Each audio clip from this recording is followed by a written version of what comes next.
Professor Murray, you haven't always been a professor. What other jobs have you had before becoming a professor? Oh goodness. Well, I've always been in education. Always been a teacher. I got my start right out of college. I went to Butler University and in Indianapolis, and taught high school there, a little Catholic high school named Cecina, and spent 5 years, in that environment. I also taught adjunct at Butler University. Went back and taught undergraduate astronomy classes. Now, you're not only a program chair, but you also still teach some classes here at Ivy Tech. Yes, I do. Can you give me an overview of what some of those classes are? Yeah, well, I've taught everything from the freshman level to the sophomore level, and we go to the sophomore level, in terms of our classes, 200 level classes. I've taught beginning kinds of classes like microcomputer operating systems, information systems fundamentals, which gives just kind of a wide, it's a reading course. It gives a wide overview of the world of computers. I've taught CIS 101, Introduction to Microcomputers, and that's kind of fun, to go back and just teach an application every once in a while, and then there's some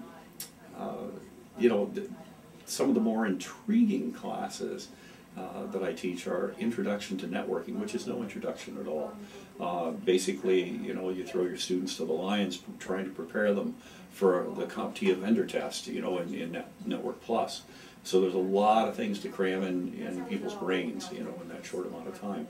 And I've also taught, things like the capstone course, the systems analysis and design, which is really kind of fun because it's teaching algorithms and problem solving, and critical thinking, and that's a tremendously important skill for anybody going out in any kind of job, really. And I tell my students, if you have good critical thinking skills, a good work ethic, then you're golden. And if you have management skills on top of it, you become platinum to your employers. Well, what have you found most rewarding in your 18 years of teaching?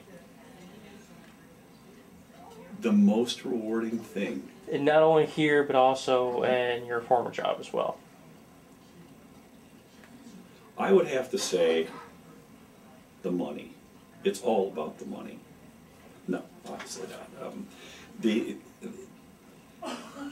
The most rewarding thing, actually there are two.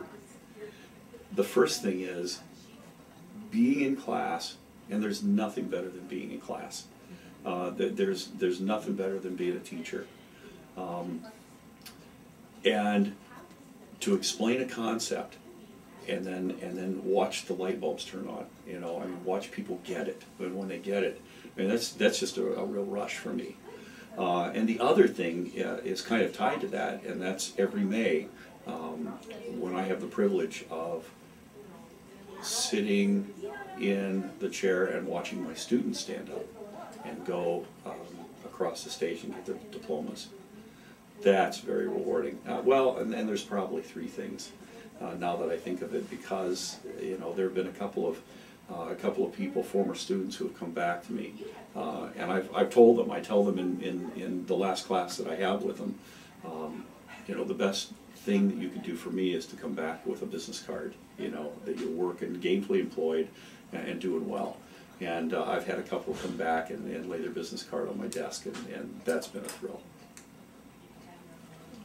Rob, what is the one thing you most want to impart upon your students?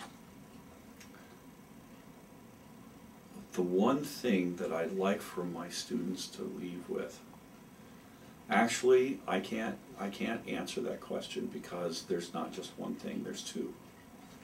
What are those two? That I tell my students, do what you love, and love what you do. And the second thing is kind of based on the first thing. If you love what you do, then do it well.